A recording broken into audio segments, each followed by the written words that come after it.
Olá pessoal, eu disse no vídeo que eu acabei há pouco que por hoje seria isso, mas eu resolvi continuar e fazer um novo vídeo, que é um vídeo preparatório, a explicação que eu vou dar do porquê do crescimento da China, né? Ela cresceu em cima da desindustrialização de todo mundo, digamos, né?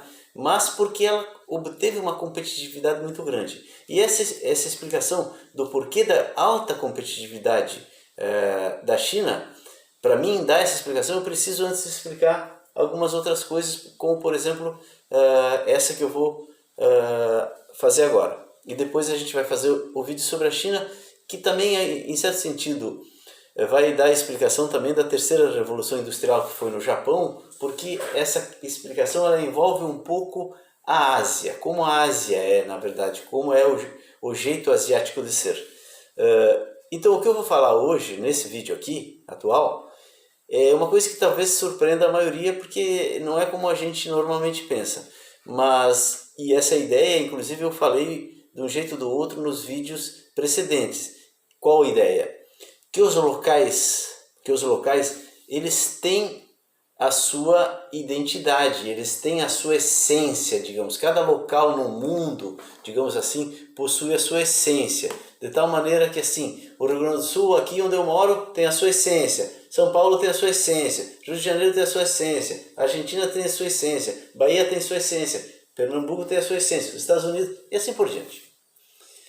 Essa essência, por ser essência, ela é imutável. Então é ela que faz o gaúcho, é ela que faz o paulista, é ela que faz o argentino, é ela que faz o baiano, é ela que faz o carioca.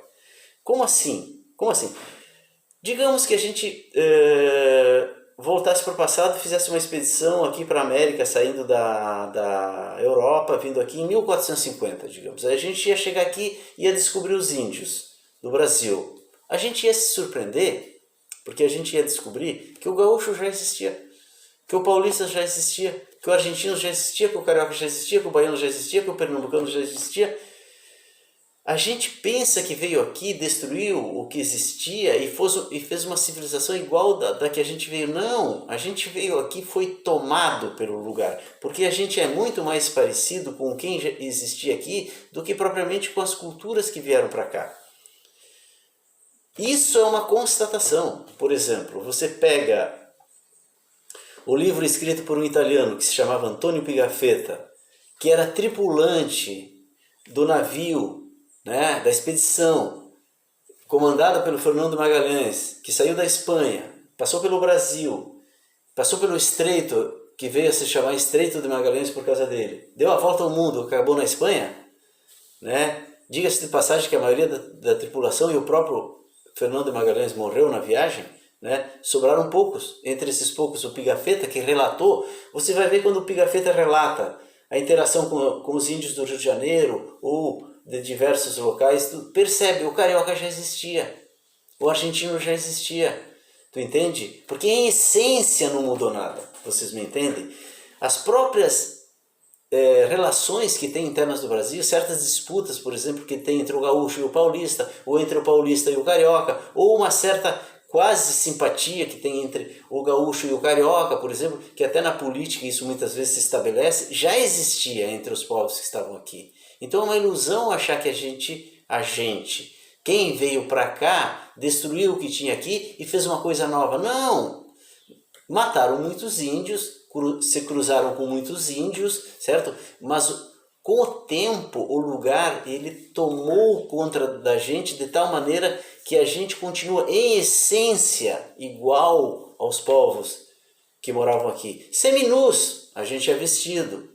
Eles não tinham tecnologia, a gente tem tecnologia, mas isso não é a essência, isso é a aparência. A aparência mudou, mas a essência continua a mesma. Por que eu digo isso? Porque a gente precisa entender isso para entender por que surgiu a Revolução Industrial lá na Inglaterra. Eu falei porque o temperamento, muito empirista do inglês que desenvolveu a máquina a vapor, etc. Depois nos Estados Unidos, também aquele temperamento que não é só do colono que foi para lá, é também daquele local que permitiu uma demanda interna muito grande e etc. E a China? Pois é, nós temos que entender então como é a China. como é a Ásia, entender o jeito que não é necessariamente o mesmo nosso, não é melhor por isso, nem pior por isso. Eles são só duas maneiras diferentes de ser humano, digamos, né? Que agora a globalização está mostrando. Por que, pessoal, que a globalização está mostrando? Porque a globalização, ela acabou com eu em Inglaterra vou fazer produto industrializado porque está aqui fechadinho, aqui ninguém sabe. Não tem, agora todo mundo sabe. Então o capital vai em qualquer lugar do mundo, ele vai produzir manufaturados no lugar em que o manufaturado tem o menor custo de produção. O capital vai produzir alimentos no lugar onde o alimento tem o menor custo de produção. E assim por diante, todas as coisas, né? Vai para os locais. E isso, ao contrário de ser visto negativamente, a gente tem que olhar globalmente e entender que essa globalização, no seu amadurecimento, ela não é contra as individualidades, pelo contrário. Sob a globalização é que as individualidades poderão realmente aflorar em toda a sua plenitude. E cada região do mundo vai dar sua contribuição, mas não num sistema de exploração de alguns sobre outros, mas num outro sistema, que olha assim, o planeta como o local de morada de uma família, a família humana. Porque nós não precisamos mais explorar uns aos outros, simplesmente porque a produtividade do trabalho cresceu tanto que a gente pode sim estabelecer aqui no planeta uma nova forma de se organizar. Mas para isso a gente tem que compreender o todo.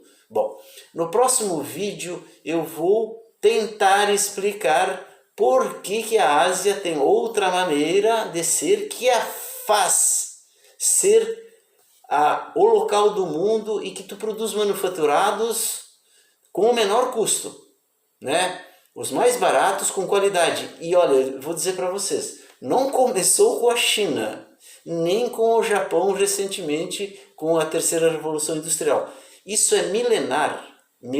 Faz milhares de anos que a Ásia é a sede onde se faz as coisas mais barato. Acontece só que a Ásia meio que se retirou durante um tempo da história por motivos que nós vamos explicar. E agora ela voltou. Então, de onde vem esse termo, negócio da China? E por que sempre a Europa foi para lá para buscar especiarias e produtos, né? E toda a história da Europa, em certo sentido, gira em torno dessa tentativa dela restabelecer aquela ligação comercial que existia no mundo antigo, que ia buscar produtos na Ásia.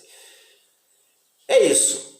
O próximo vídeo eu vou falar então por que a China está crescendo aceleradamente e vai passar os Estados Unidos. Deixa eu dizer para vocês, ela vai passar os Estados Unidos.